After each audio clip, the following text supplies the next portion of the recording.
are live. There we go. Yay. Beautiful. Instagram too. Instagram is waiting. There it is. We are live on everything. Good evening, everybody.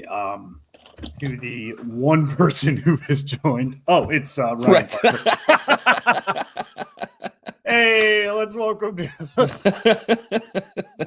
our perennial guest Ryan Parker to the viewing side of things. Oh my crazy Tuesday. Oh, absolutely. I forget it's Tuesday all the time. Tuesday is one of the most forgettable days for me. Like, I'm bad. Yeah. I'm bad at remembering it being a Tuesday, dude. I wish Mondays were forgettable, but Mondays. Everybody says, "Oh, Mondays suck, but literally, like, all the chickens come home to roost on Monday. Monday's a great day. Monday is, you get what you asked for. You know what I mean? Like, you know what you're getting into on a Monday. Like a bad Tuesday, Wednesday, or Thursday, you're just like, dude, it's Tuesday. Like, why is today Sunday? Yeah, leave me alone. Yeah. What's up? What's up, Dan? How you doing, bub? Oh, our hero, Mr. Dan Darrington. Yeah. Oh man. Oh look, they're pouring in. What's up, Dave? Yeah. All right, we're back to one. They're flying in. Seat of our pants. Seat of our pants. Live. We are just buddy. An absolute seat of our pants. I don't want to tell you guys that I forgot about you today. So I'm not gonna. Yeah, where's there he is. There's Eli. What's up, Eli? I mean, Eli was just talking about sustaining an injury and talking about that's why you can't fish. I can't fish because I don't know about you guys, but we've experienced about 1 to 2 feet of rain in the past 3 days. And dude, like my yard looks like Lake Arthur. Like, you know how those little things stick up? That's my grass. That's my grass. Like, it is, you take a step and it's like it's terrible. I hit the eye of the needle just perfectly on Sunday evening I went out. Yep. That is good. It stopped raining. It stopped sprinkling like 5 minutes after I got on the water. And literally 3 seconds after I pulled away from the lake, really, all hell broke loose. Yeah. Well, that was the day I think I was telling you, like, you sent me a picture of you going to Lake Arthur, and I'm like, you're an idiot. Because, like, I know what's coming in like 2 hours. I got time in, bub. Mm-hmm. Learned a valuable lesson. Use a bigger hook. That's an interesting. It's funny. Hey, Dan, all right, buddy. You need to relax. That's a bit of a Christmas list there. I would like to fish and have a decent day. No wind and no winds over 10 and no rain. You can pick one of the three, Dan. You can pick one of the three. Do you want a decent day? Do you want no rain, or do you want no winds over 10? What's up, Michael What's Bradley? going on, Michael Bradley? Yeah, time on water is an interesting concept, which, like, there's a lot of people that talk about how long they've been fishing, right? I've been fishing since I was 3 years old. No, you went fishing for the first time when you were 3 years old. Time on the water is the ultimate indicator, I believe, of skill. Unless you refuse to learn. Yes, you did, Ryan. You did talk about hook sizes. Yes. Ryan. Oh my God, I'm so excited to talk to you about this. And not only, see, I was out testing a bait coming up in a box specifically, and I grabbed 4-aught, and I should have grabbed a 5-aught. And what's worse is the dude actually sent me a pack of the correct hooks with the bait that I missed and didn't see. So bad on me, but I'll tell you what. They were hitting that bait, and it's not even really time for that. I mean, it is, but it isn't. You know what I mean? I think that there's a very interesting thing happening in the fishing world right now. It's something you and I have always talked about. And one thing that you and I have always talked about is throw the book away. And not only is the book being rewritten simultaneously as it's being thrown away. Bass, dude, I'll never forget. I watched an MLF tournament not too long ago. It was in February, and the guy is catching fish on a frog, and he goes, "It does not matter what the water temperature is. If you see bass on a bed, you can get a frog bite." And that, dude, I talked to my girlfriend today. She told me she was talking to a guy at work, and the guy's like, "Have you and your boyfriend been fishing?" And she says, "We haven't been bass fishing that much because a lot of the bass around here are on bed." He goes, "Bass ain't on beds." And April's like, "Well, yeah, they are." And he's like, "Nope, bass don't spawn until it's 72-degree water temperature." And then she goes, actually, bass will spawn, dude, because did she give him one of these? Actually, she recited basically what I told her, like, bass will spawn in 55 to 65-degree water. It just depends. It depends on the bass, man. It doesn't really depend on the water. It depends on the bass. If you've got a naturally colder lake, think about your northern. Also, the further north you go, Yep, they go as soon as they can. Yep. You get a stretch. If you get a stretch of 80-degree weather, 5 days, whether that be in April or March, those fish are like, "Well, honey, I think we better start a family." And she's like, "But I've only known you for 2 weeks." And he's like, "I don't care if it's pre-spawn. I love you." How long ago? How long ago did you and I go out? Was it 2 weeks, 3 weeks ago? Yep. And like I saw one or two that had bloody messy tails. I haven't seen one that has a bloody tail since. Are they done? No. Or have they not really gotten into it? I don't know. I'm telling you, dude, they go somewhere secret when they do it. I think it varies. They go somewhere secret in my lake when they do it. They like their privacy, unlike the turtles I saw. Giant, like this big, like some prehistoric monsters. And I saw it. It was like snorting, and its shell kept coming up. Oh, he's grunting? Yeah. So I rode up to it because I kind of thought maybe it was far away. I thought maybe it was like a beaver head or something. I did. I wanted to see what the hell was going on. I couldn't see. So I went over there, and then sure enough, there was one turtle giving another turtle a piggyback ride. And then I left because, you know, anything else would be creepy. Anything else would be creepy. You can't. No photos, no video. Like, what's wrong with you at that point? Yeah, this isn't National Geographic. I'm just trying to go fishing. Is that National Geographic? Does that mean they're creepy? A little bit. I mean, what's weird is they put it on us too. They're like, "Hey, we filmed this, so you need to watch it." How's that? Do I need to watch it? Do I need to watch Turtles Mate? I don't want to. But yeah, I think in regards to your lake, they are going very shallow because your lake doesn't fluctuate the way that a lot of reservoirs do. Your lake's not. Did I tell you what happened? So because we had it was super dry at the beginning of spring, barely any rain at all, which it's making up for now, obviously. But what's up, Dustin Hoy? Anywho, because it was so dry and the lake stayed low and the water stayed clear, dude, the grass is up. Oh. It's up. So normally what happens is the water gets dirty and it keeps the grass from growing right away. Dude, it's everywhere. Pads are like at like a third of the size that they're gonna be already. The grass is almost topped out in certain places. Like you can see it just under the surface, all the coontail and stuff. I hate that.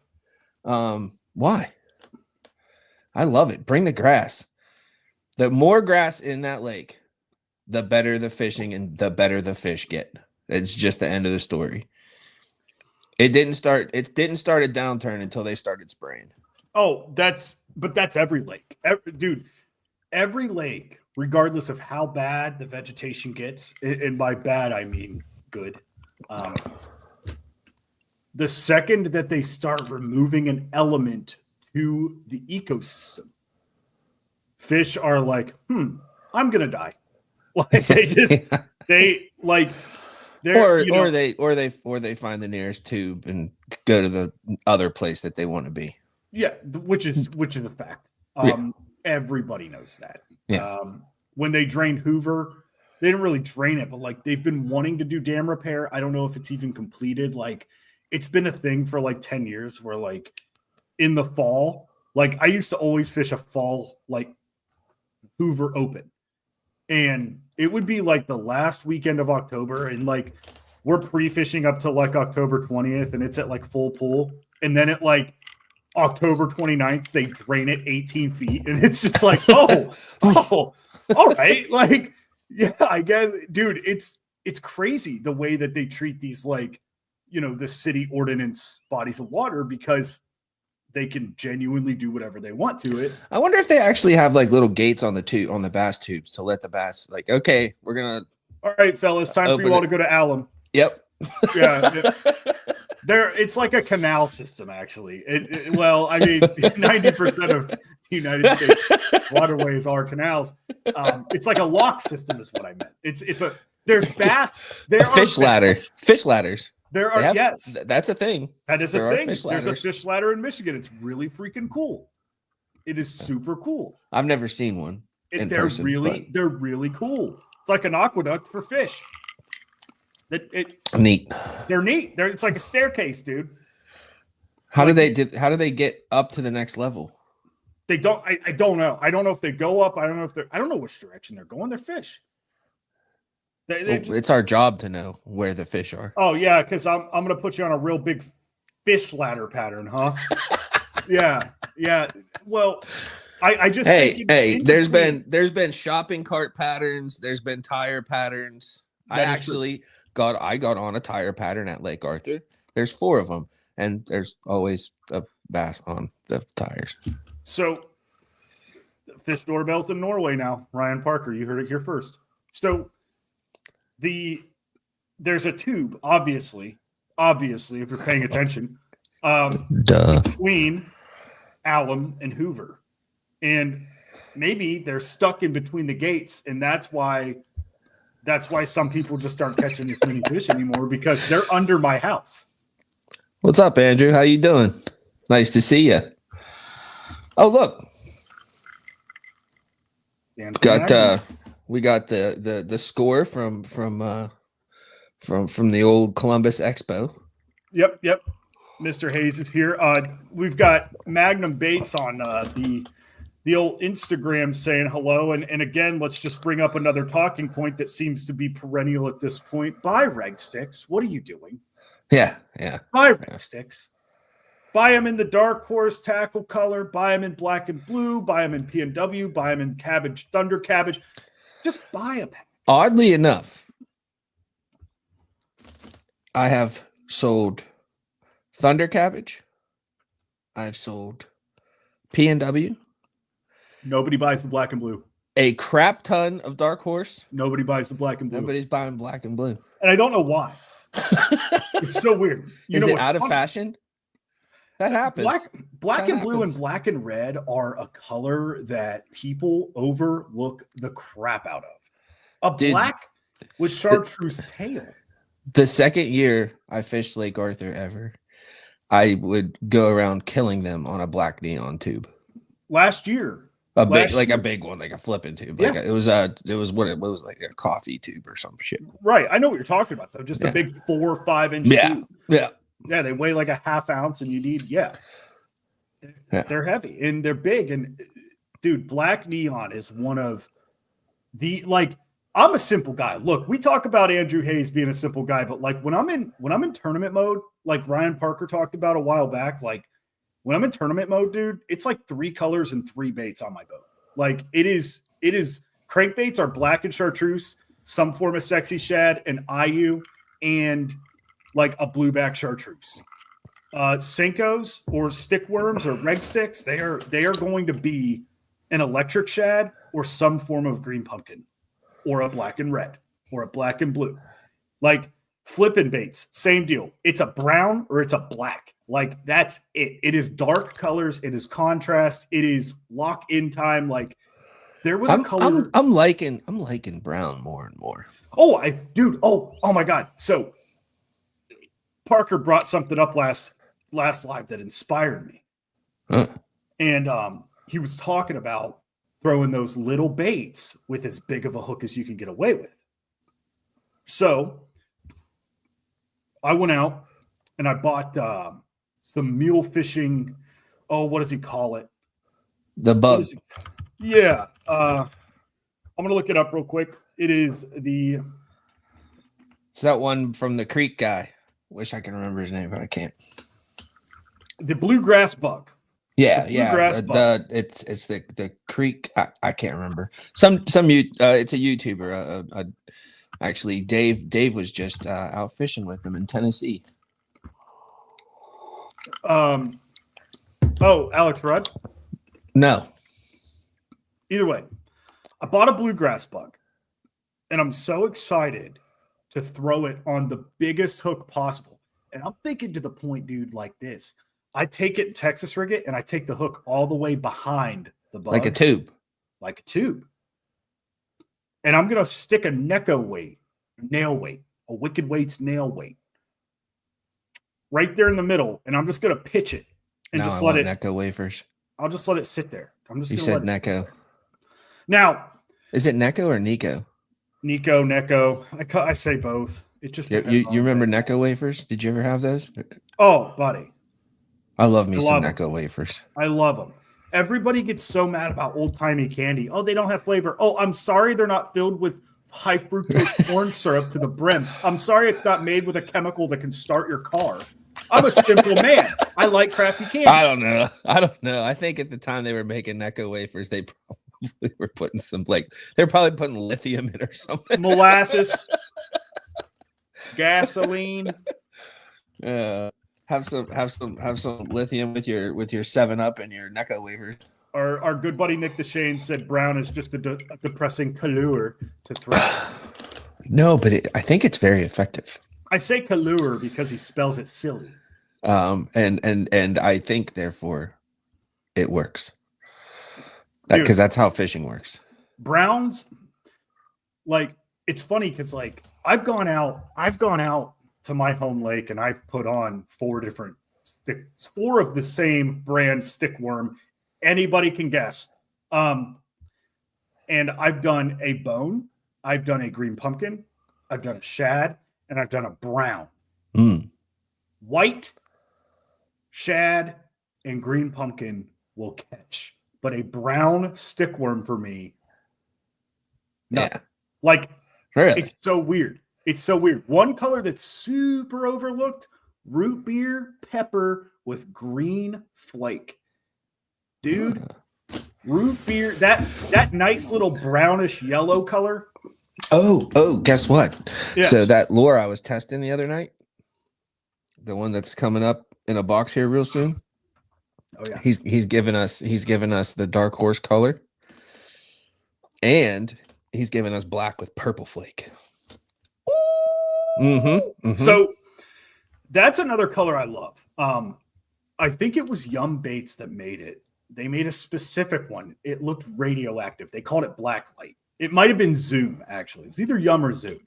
But I remember I had it in it's just black with purple flake. But the purple flake is, it's just so like, so, dude, it's like, it's just it's good. I think I knew this before, but I was listening to a podcast and either learned it for the first time or remembered it when they said it. But Zoom is the company responsible for green pumpkin. Yes, it was an accident. Yep. The pumpkin seed and the watermelon. Yep. Just they didn't clean. Could you imagine not cleaning something out and being like, wait a minute. This is actually going to be better than both of these. This is going to be the best color ever made, isn't it? This is way cooler. Like green pumpkin is, I don't know. I want to say it's like the large majority of what's bought. It's probably the number one selling color. I'll bet it's like green. It's got to be black, pumpkin, white. Dude, you get on TikTok, every kid is talking about white. Like they love white. They're like, the only bait you need is a white fluke. And it's like, I mean, like, yeah, but like, you know, it's not really, I'm not looking for the only, I don't want to go fishing for under $3. Like, I want to bring all my stuff. I'm going to get like a black onesie and get like a real big black card and go running in front of people that say you don't need to buy many colors, like censor them. See, I would love to do a podcast with I'm not going to criminalize anybody here. I'm not going to say any names. Oh God. Let's just say very popular fishing podcast. Where's my shepherd's hook? But make it like Patreon only. And it is anonymous. And if you guess, we'll send the FBI to your house. But like just really, really, really, really talk about just the culture and maybe the industry and maybe like a bunch of companies. But yeah, I don't know, buddy. Tackle Talk After Dark. Nobody's gonna know who the host is of that one. Yeah, on Tuesday morning. No, dude, get them to use one of them things that they used to use all the time on the TV, and they put a person like, and you just see their silhouette, and they'd have the things messing up their voice. Oh yes, the old murder shows where it was like, yeah, he killed 38 people in front of me. Yeah, it's like, So the hypothesis of Tackle Talk After Dark is at 8 a.m. a kid's listening to Tackle Talk, the regular show, and he's like, "Oh my God, I'm so excited to throw the blah blah blah that Andrew Hayes was talking about," and then literally Wednesday at midnight, it's the complete opposite. Like, yeah, right. Screw that guy. The kids are just like, what do I do? Oh, anyways, let's you ready for Parker? I'm ready for Parker. Yeah, I'm ready for some Parker.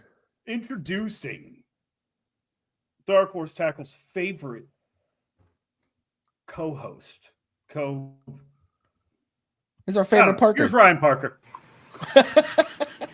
Shepherd hooks the opposite way. Look, I know what to do. I know what the kids should do. They should just come listen to Dark Horse on Tuesdays.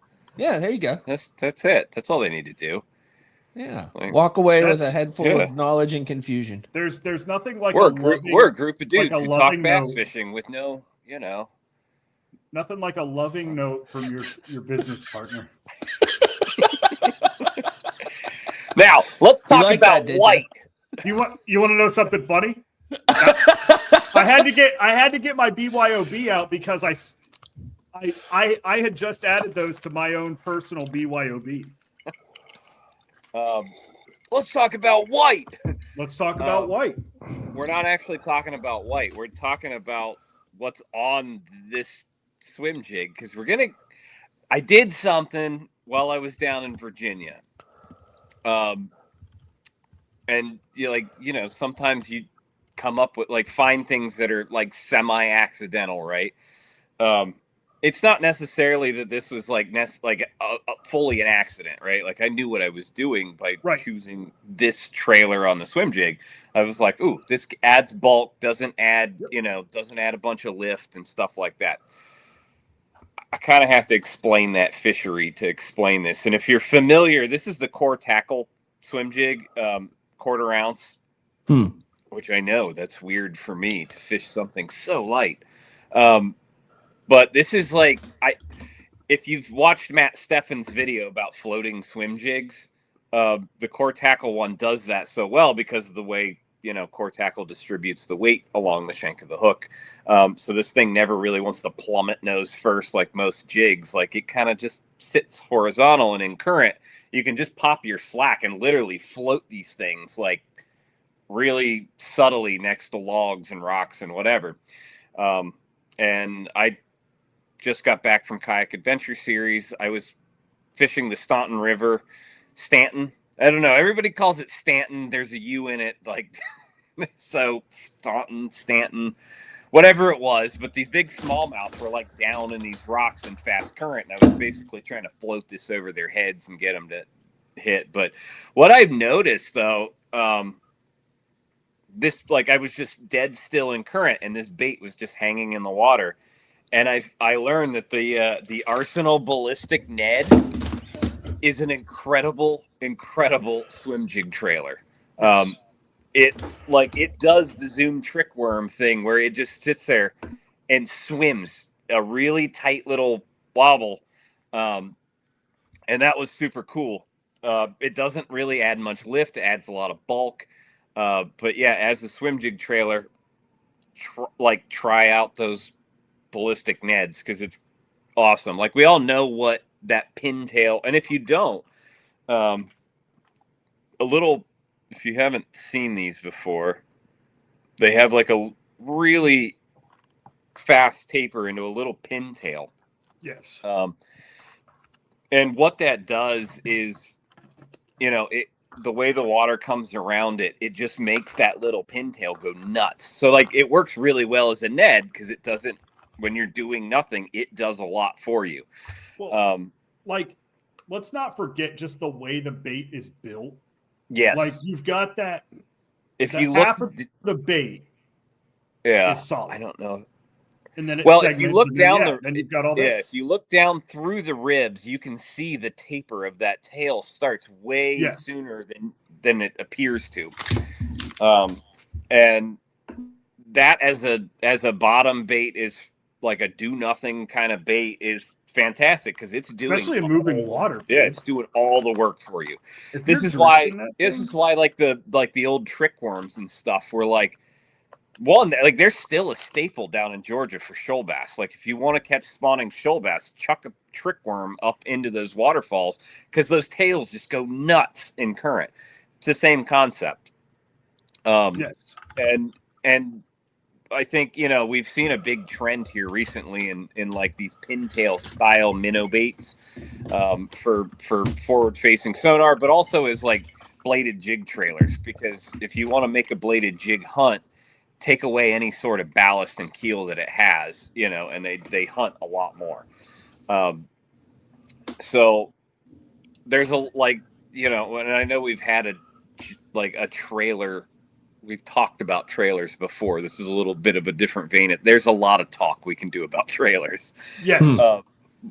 But this one, like, it excited me because I was like, it didn't even occur to me that little pintail was just going to sit there and do that. That's awesome. On a swim jig, and it gave it like a little extra body roll just because it comes over that skirt a little bit different. And I was like, ooh, I need to share this. Like, this is super cool. So yeah, core tackle, specifically this like setup that I found is the core tackle 1/4 ounce swim jig, and I think I bit like 3/4 or an inch off the ballistic Ned. They were eating smaller bait. I mean, you can certainly leave the whole thing on there if you want, but does Martin's swim jig, is it Northern Forge? Does he also put the weight along the shaft? It's balanced, but it's not. It's same but different. Okay, I just couldn't remember. It's not all in the head. Right. He puts a little like core tackle. Right. Okay. So it's not. It's a hidden weight design. It's just he pushed some of the weight back. Yep. It tapers off. If you like fishing current, like that more horizontal presentation in the current keeps it in the water column longer.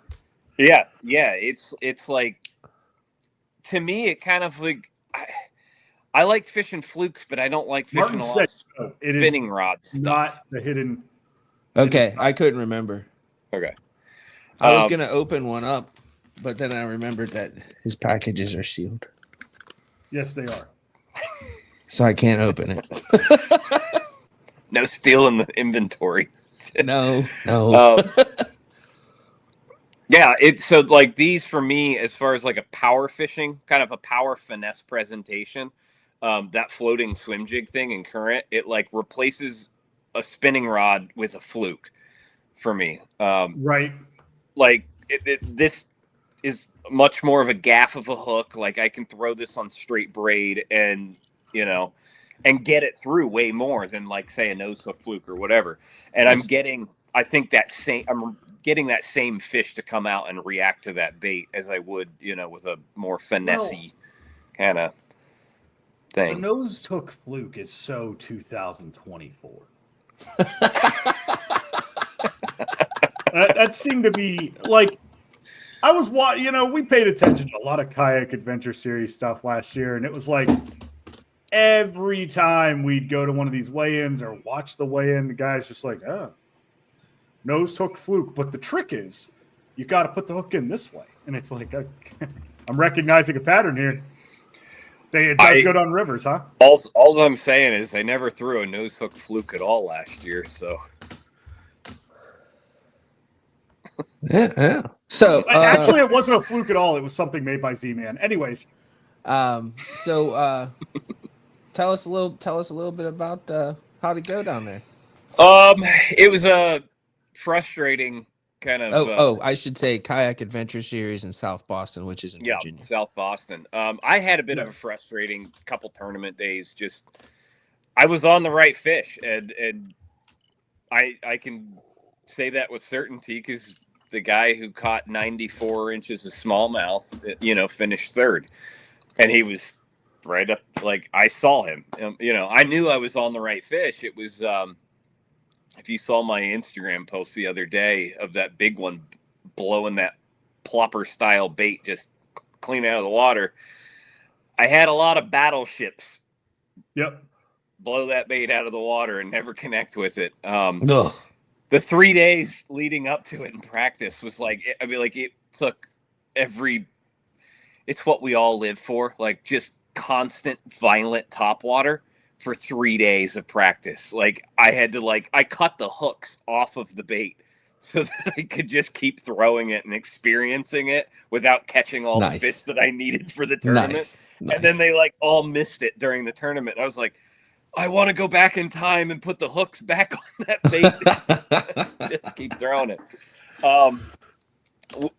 I chose to fish that river, and I ended up kind of begrudgingly not exploring much more because I found the right fish and I kept going back to expand my knowledge of that area and what they were doing. And ultimately, I think most of the fish I ended up catching Saturday were all on a shaky head, a reg stick shaky head. Hey, yeah. Which color were you using? Dark horse. Man, that's a hot color right now. I'm a big fan of anything with purple. I can't. Me too. I can't explain it, but I think smallmouth in particular, they see the color purple and they're like, I have to kill that. I have to.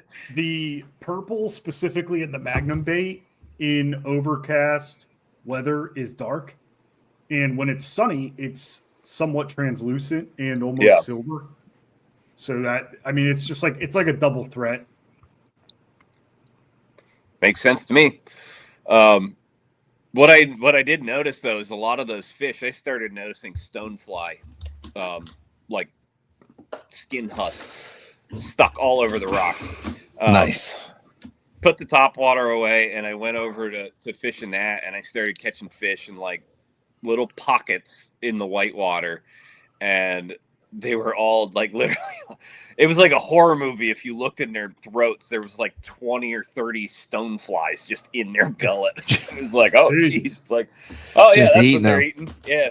Nice. So they turned from bait to just gorging on stoneflies, but it was a really cool experience. Just that area, that just exploring that river. I was catching.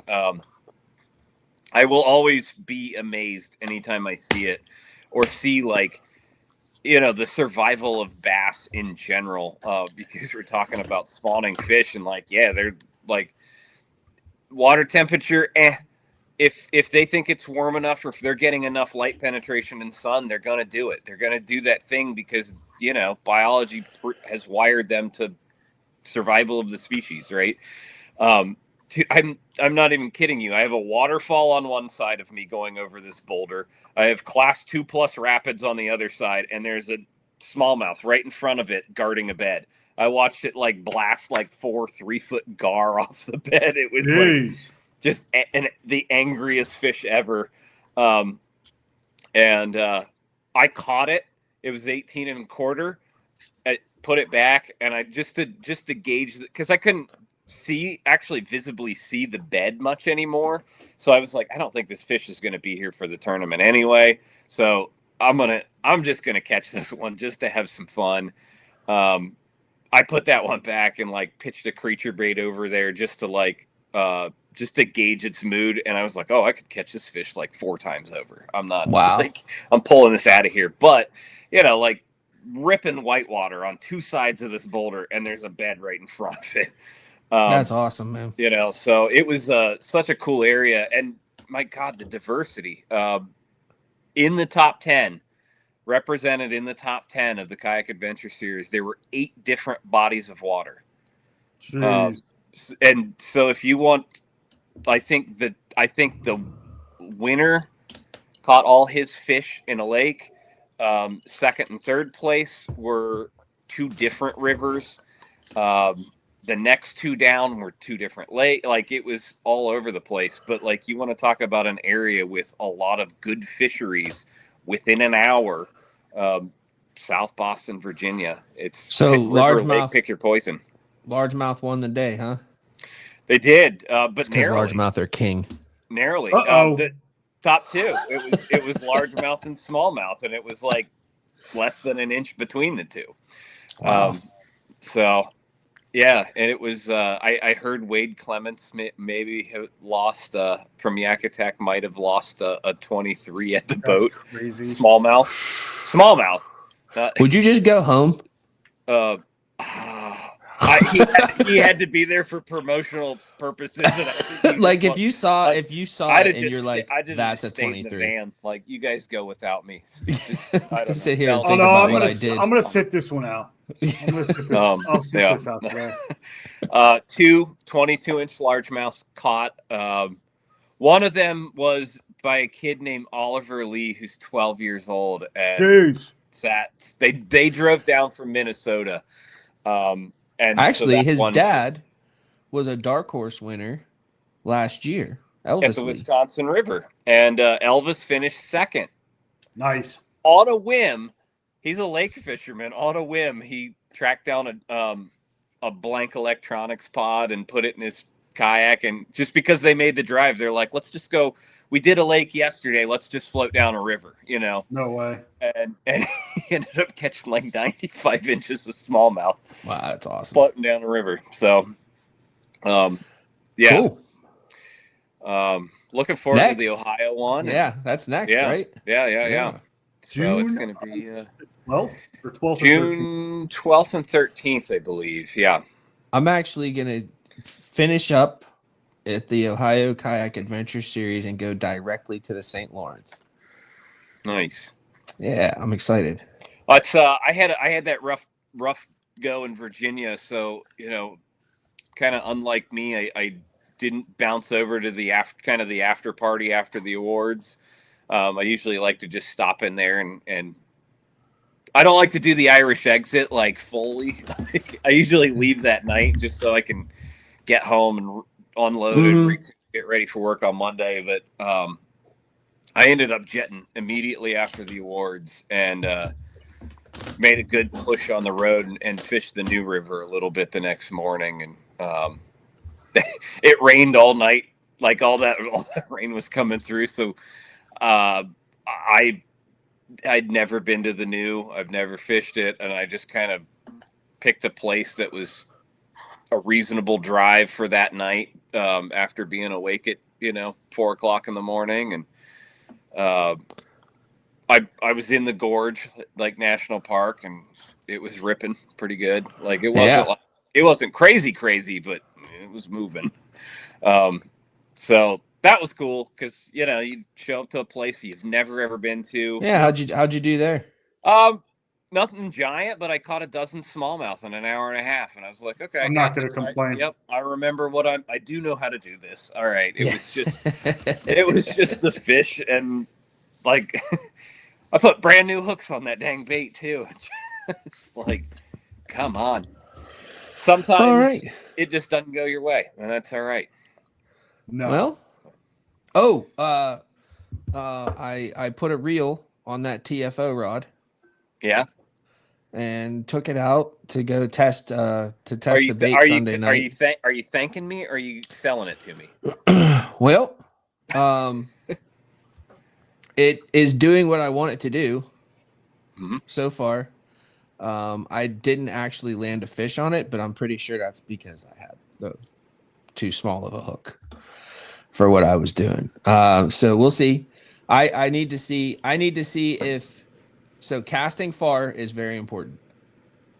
Being able to pull bass out of a jungle is very important too. So I think it'll do that. I think it'll do that. It's got a lot of meat at the bottom of it. It's pretty thick.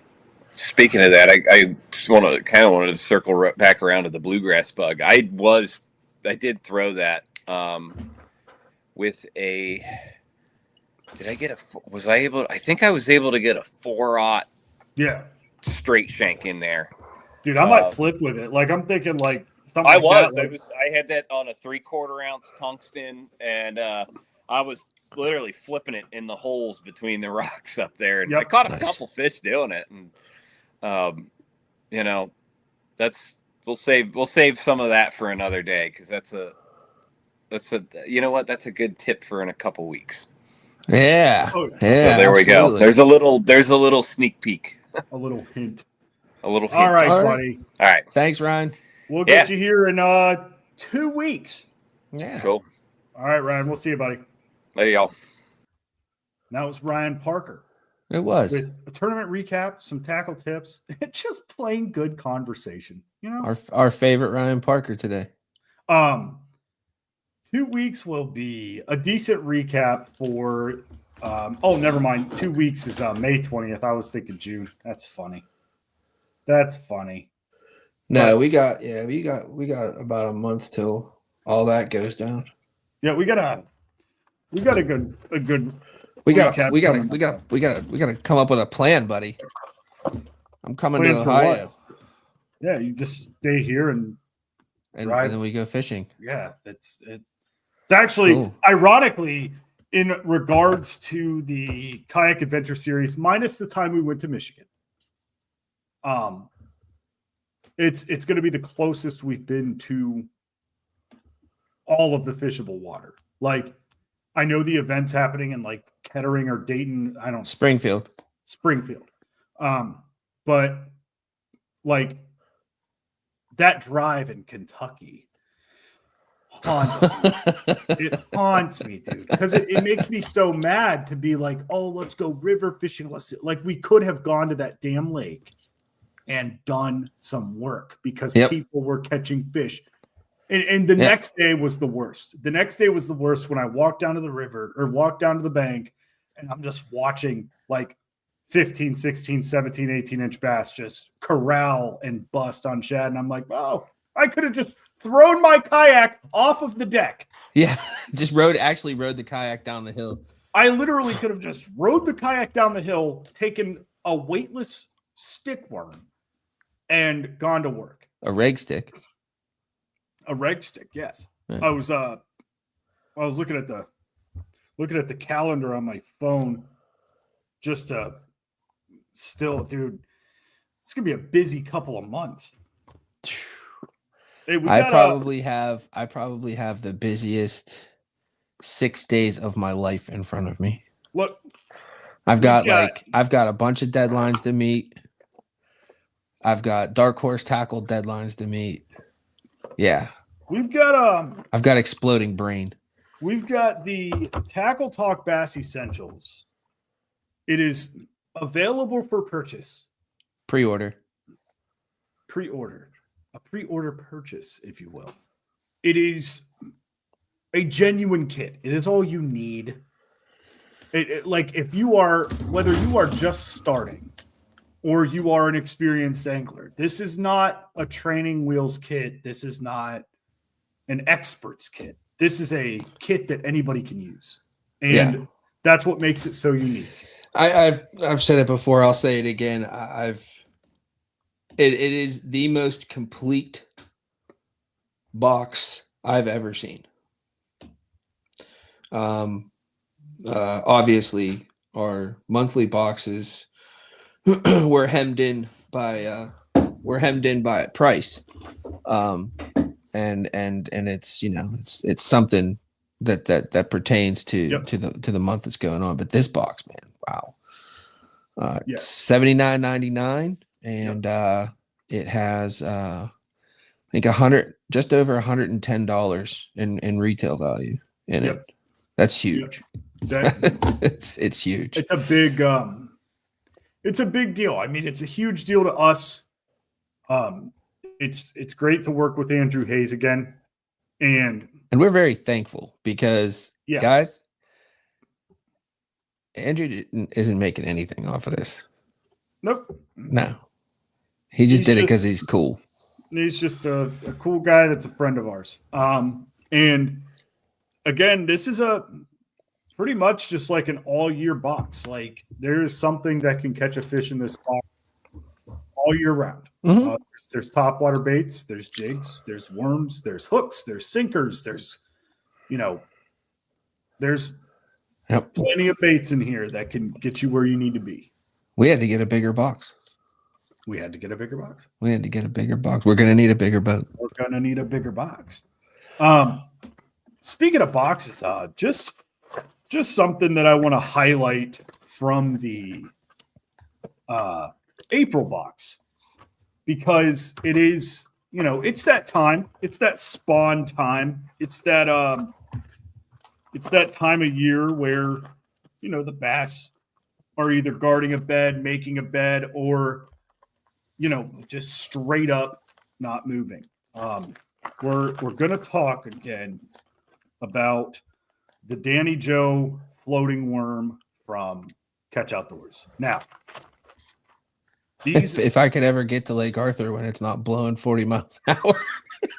I tried a couple weeks ago, man. I really did. I tried my best. I had bites and I missed them. The bait was working, as people like to ask. The bait was working. I was not. And I like to throw a small hook on this because I want this bait to sink as slow as possible. And a lot of times with a bigger hook, if I was to throw a 5/0 straight shank hook on this, like an offset hook, every time I twitch the rod, the bait would dive. And what I wanted to do was keep that bait up and as buoyant as possible, because guess what? I know it says floating worm.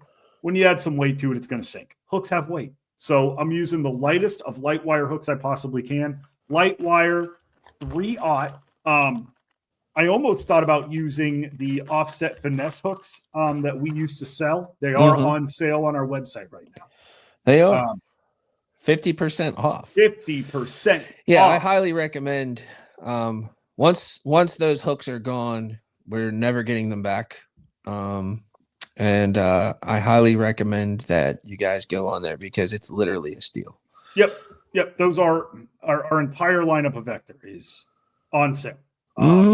No code necessary. No code necessary. No frills. No secrets. But yeah, so I throw a 3/0 super light wire extra wide gap hook. I personally like a wide gap hook on a lot of my baits just because, there are some faults. I know I'm just the perfect bass fisherman and I'm the best and everything like that. But offset hooks give me the heebie-jeebies in heavily vegetative water. And that is in the sense of I'm throwing light line because I want the bait to float as much as possible. So, hello, beef. I am trying to keep the bait as high up in the water column. So I'm not throwing like 15, 17, 20-pound tests. I'm throwing, 8 to 10-pound copolymer leader, fluorocarbon even.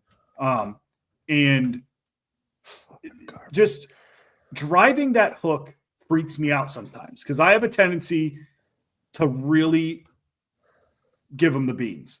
And it's a reflex. Like big it threw you out of the boat. Mm-hmm. Yep. I've set the hook out of the boat. I've broken rods. I've broken line. I've done everything. And it's a reflex, dude. I genuinely think it's because I was so driven to fish like my dad and grandpa when I was young that I went out and got bait casters and got flipping rods. And I was like, yeah, I'm a freaking jig fisherman, buddy. You know, Like sometimes I spend most of my time fishing by myself. And I have since I started bass fishing. And a lot of times I thought to myself, but you know, it'd be cool to like fish with somebody else, at least see what they do, pick up on it. And then sometimes I think, you know what, I'm kind of glad I just went out there and figured it out. Yeah. And like did it my way. Dude, I had to basically retrain myself. Like when I started throwing braid to leader on pretty much everything, I basically retaught myself how to set the hook, but sometimes that reflex of just like boom, like just shotgun, slack line, boom, like that. So that's interesting. Another reason why I think I missed those fish Sunday night is because you didn't let him eat it. You know, that's my favorite thing to do. That's my favorite way to fish. Yep. And I was so excited. And I honestly, I kind of wasn't expecting, man, when they blew up on it, I was, wow. I didn't do my patented arms out. Yep. And then up. And the whole reason why I do that arms out, then up is because it makes me think, which makes me slower, which is what is needed to catch a fish that way. Yeah. You need to give them that second to turn and take. Yep.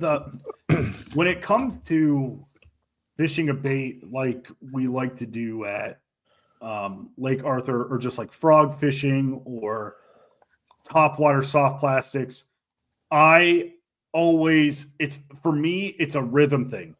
Bite, hook set, bite, hook set. Like when I'm fishing a jig, it's like bite, hook set.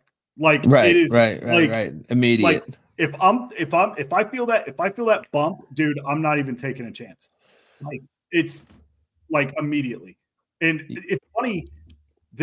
I just posted a video on YouTube. It's a short of me setting the hook, and it's a badass hook set. But the problem is I'm throwing 20-pound braid on 10-pound test line. And every time I watch that video, I'm like, oh man, if only these people knew. Like, if only these people, I'm throwing a 6'8" medium action rod, dude. Like it's not a flipping stick. It's not the type of stuff you crack fish like that with. And it's just funny to watch the video. Like I cast out, I twitch, and I mean just immediately full pull. And yes, Ryan, you do need to join us at Lake Arthur. I'm thinking I've got to take a Monday off because it's we got Dark Horse Tackle weekend coming up, but we've got videos to make. We've got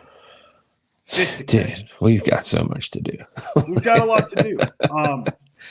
And you know, I highly recommend, Ryan, if you come out, I would come out. I would come out June, July. Oh yeah. That's my favorite time to be out there. When there's more weeds than there is water. Right. That's the right time. Although spring, I've in the last couple of years I've learned some things about that lake, and spring's a lot of fun. Spring almost. See, I like spring at Lake Arthur because there's days where it fishes like the perfect pre-spawn day, but there's also days where it hybridizes and fishes similar to summer. So you can get away with a lot of stuff. I tend to catch much bigger fish June and July. March, April, May. I'm good for like, you know, cookie cutters. Yeah, they were. I've never found the big fish. I think once or twice. I caught one that was 18 inches, and that was cool. But like, it's like at Lake Arthur, it's still not the pre-spawn fish I'm looking for, because the post-spawn fish I catch, like you said, the post-spawn fish and the summer fish that we can get into. I just want to know what it looks like when it's full of eggs or full of fish. Right. My favorite part is they're just mad all year long. They're always mad. Yep. Like always. And it's the best. They are, and it's funny because like there's some fish. I mean, last year, like I got on a big spinnerbait bite one day, and I mean, I'm getting some of the meanest bites from like 15-inch fish, like full-blown boils, man. Like they're taking, I'm fishing this spinnerbait in this much of water, and it's like they're coming up from 3 feet, and they want to go 3 feet in the air with it and slam it down. Like it was a weird. Oh, something I did want to mention for anybody listening. If you haven't watched it, take the last, give it 30 minutes. Championship day, MLF, the last 30 minutes of, like I said, championship day, which is day 4 of this recent tournament on Nickajack Lake. I highly recommend watching it. I have not yelled at my screen like that in a long time. It was badass, dude. Cheering for a specific person to lose. Oh, it was badass, dude. It's tough. I can't say I wanted the one guy. I don't, if somebody hasn't watched it, I don't want to give it away. I was cheering. I love when old no name wins, dude. I love when old no name wins. Yeah, man. Like it's the best when it's like. Yes, it was, Dave. It was fantastic. It's like it's the best when it's like, yeah, we've got Jacob Wheeler, Dustin Connell, Mark Davis Jr. in the top 3. Oh, wait a minute, here comes Peter Pumpernickel. Yeah, what? And it's just a dude who's like, yeah, I like throwing Senkos and jigs, and you're just like, God, dude, how do you hate this guy? Well, this guy is he's a rookie. This is his first year on the BPT, so I expect we'll be seeing more from him. He might be the next Wheeler. They always say that after a guy wins one, don't they? I think that's the curse, man. I think that's the curse, because here's the thing. Wheeler was very successful, and nobody ever said, I think he's the next Jordan Lee. I think he's the next Kevin Adam. They just let him win. But I will tell you this. The format change this year, going to 2 periods off the box and 1 period on, that plays to Wheeler, I think, because he got to where he was not fishing with that thing. Yep. You know what I mean? So a lot of those guys did, but again, the quintessential, the stereotypical, the cliche here is Greg Hackney didn't adapt. Skeet Reese didn't adapt. Gerald Swindle didn't adapt. Skeet Reese won one before he retired. Sure. Yeah. A few years ago. No. It's like last year, dude. Was it last year? Okay. Yeah. Fair enough. But a lot and Hackney, I think Hackney just won on the NPFL. But that's where they've banned it completely. Exactly. Exactly. So what, like, look, man, you fish to your strength. Like, I'm not gonna, but in an even strength tournament where all of these things are literally free to use and free to get, and the people paying for the tournament are handing them out to anglers, you'd think you want to learn it. Yeah. I will say this now that we're talking about it. Saturday was almost just as cool as Sunday, because on Saturday, Drew Gill chose to graph. Couldn't use his forward. He can only use his forward facing sonar 1 period. He chose to use it in the 3rd period, and he did not even pick up a rod for a period and a half. That's a whole half a day. All he did was graph. Yep. And then he came in the 3rd period. He went from close to last place and came screaming up all the way to 4th by the time the thing made the knockout round, made its championship day. Yeah. And that was pretty awesome to watch. So, that was out of pretty awesome curiosity, to watch.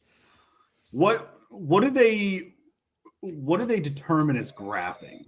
Am I allowed, like, if I have Mega 360, can I use that? Yeah.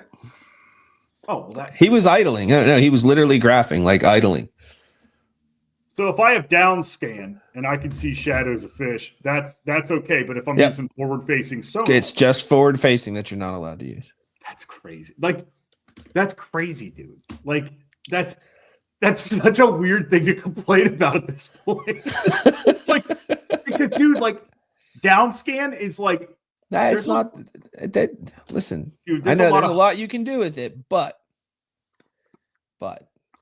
it's not the same. I know it's not the same. But, like, I've experienced both firsthand, and I remember when FFS first came out, like, you know, my good buddy Eddie, he had a showboat, and, like, he was talking about it, and, you know, we went back and resided back to 360 because 360 was giving us, I wouldn't say more accurate, but it was an easier thing at the time for us to read. Yeah. And I feel like it's just one of those things, like, you play to your strength for sure. But listen, and this is now sounding like every podcast I ever listened to. You don't just turn the damn thing on and catch fish. Right. You got to learn it. It's a tool. Right. You got to become proficient with it, just like any other tool. I think it's, and there's a lot of problems like that within, like, the fishing community, right? Like, people are always mad that somebody has an edge. Well, you wouldn't have caught all those fish if you had spinning gear. Well, I chose not to have spinning gear because I don't like it. Like, it's always going to be, and a lot of it has to do with old guard, new guard. Like, what's that thing you always say? What's the gatekeeping? Yes. Yeah. No, people don't like it when other people do well. No, that's like, welcome to being a human. Just say that. Like, you can look, dude. There are tournaments where guys absolutely whack them and stack them, flipping. Uh-huh. The same way that guys in the late summer patterns whack them and stack them in the middle of the lake, finding pods of fish. You have to play to your strengths. You know, Keith Poche will win a tournament flipping, and he'll sit there on that hill and cry. I don't like forward facing sonar, and I'm not a cheater just because I drive my boat 30 miles away from the ramp because I found a canal. Whatever. Is he? Yeah. Whatever. Yeah. I've recently heard some things about Mr. Poche. Kind of funny. I love the way he fishes, but dude, cool. If it's not within the rules, but you can't just you can't just beach your boat, push it across, and put it into a pond and be like, oh, I thought that. Well, yesterday when the water was up, I don't know what to tell you, man. They had a map. What's that? Who's the guy? Who's the old guy that like all of the rules are for? Roland? Roland Martin is a reason for a lot of rules. Had a step ladder on his boat. Had a stick that was like 18 feet long. All kinds of crazy shit. Roland Martin was an innovator. He was. And, you know, in a place where there aren't rules and there's just gentlemen's agreements, guess what? Some people aren't necessarily agreeing, and some people aren't necessarily gentlemen. It's so funny because pushing the envelope, working in the gray area, that's where stuff happens. Right. You know what I mean? That's where, like you just said, he was an innovator. And everybody hates it and everybody gets mad about it. And I understand why. Do you know why? But because they didn't think of it first. Not only that, but when you've got a black and a white and some guy creates gray, people are like, wait, how'd you do that? And it's like, oh, you just mixed both. And they're like, nuh-uh, you don't mix both. And that's what BPT is doing right now. They're making gray, right? Mm-hmm. You got one period where you can use this magical fish catching device, because obviously when you turn the graph on, it sends signals down to the bass to make them hungry, right? Or whatever, You mean like a hydro wave? You're paying all that money. You're paying all that money that I don't have, and it makes me mad. It makes me so mad that you have worked your ass off to get things for free, and I can't get it for free for DM in the company. Cool. Oh boy. Well, yeah. It's 9 o'clock. We got the May box quickly approaching. That'll be going out here pretty soon. We've got the Tackle Talk Bass Essentials on the horizon. Yep. I've got a warehouse that I can hardly move in because of how many baits are waiting to go into boxes right now. It's kind of nuts. Yeah. Got some stuff. Yeah. It's going to be good, buddy. Yeah. It's going to be a busy summer. It is going to be a very busy summer for Dark Horse Tackle. So keep your eyes. Which is good. We just did a deal yesterday for the June box. And buddy. Look, all I'm saying is and I wake up. I kind of wear it as a badge of honor, but I'm just gonna be straight with you guys. We took a hit for you for June. Yep, but also the badge of honor was the fact that I'm not gonna sit here and say me, but it was just we had a puzzle, and out of nowhere it was just boop, all together, done, done deal. Yep, we'll take the hit. We had to. We had to. It's too good. It's too good. Would I rather take a hit on something I really like or take a hit on something I'm just because we were taking a hit either way. Yeah. Less of a hit the one way, but it just wouldn't have been as cool. It wouldn't have been as cool. How much more how much more vague and cryptic can we possibly be? We got more balsa baits coming. So to the 10 of you that are watching. Also something else I want to tell you guys. If you ever have I don't know, I think it's 3 hours long. Get yourself over to Bass After Dark and listen to one of the recent episodes with Cliff Pace and a few other guys that know more about crankbaits than any of us. They've forgotten more about crankbaits than any of us will ever know. Yep. I highly recommend listening to it. You're gonna learn a lot.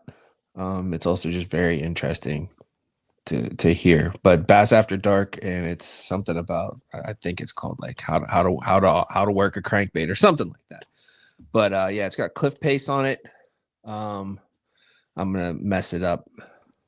Yep. Kevin Short is on there. Yep. And then somebody Lee, who is responsible. No. Yes. Is that really? I had a paycheck on it. He's like a look, man. Just because I don't wear a shower robe doesn't mean Bagley, I don't know things Bagley about guy. He's a Bagley guy or something like that. Lee Sisson is a crank. He built the first deep diving crankbaits, actually. Yes, that's him. Yep. A crankbait pioneer. Yeah. But I highly recommend next time you guys are, doing something, you got your AirPods in, throwing that on and listening to it. It was a good listen. I learned things. So there's always something you can learn. Yeah. I remember when I didn't have to have noise in my ears all the time, and I wonder why I have to have it now. I have gotten to a point in my life where I have moved past it and I don't want to go back. To what? Always having noise? Yep. Yeah. Yep. I can do without it right now, and I can remain focused. So I like it. Yeah, dude, I couldn't wait 2 minutes for you to get into your chair, and I was solitaring. Yeah. Oh, I play games on this phone. Don't you worry. But anyways, all right, buddy. I think we winged it all right tonight. Hey, we did good. Thank you all for joining in. Yeah. Go to the bait store, buy some baits. We got some new ones up there too, and we're adding some new ones pretty consistently. Yes. Next to be added, Dave, since you're here. Ooh. The next thing going up will be the Brazalo spinner baits that were in the one. Which one? Which box was that? March. They were in the March box. That's next to go up. I didn't catch as many fish as I wanted to with that bait, and I still want to go out and catch more fish with it. Dude, we caught a lot of fish that day. I didn't bring it. Oh, what were you throwing? Martin's knee knocker, because it was the only spinner bait. That's right, you were throwing. It was the only spinner bait I had in my bag. I was like, "Oh God, it's spinner bait water." Yeah. Well, that's it. All right. Goodbye. We'll see y'all next time.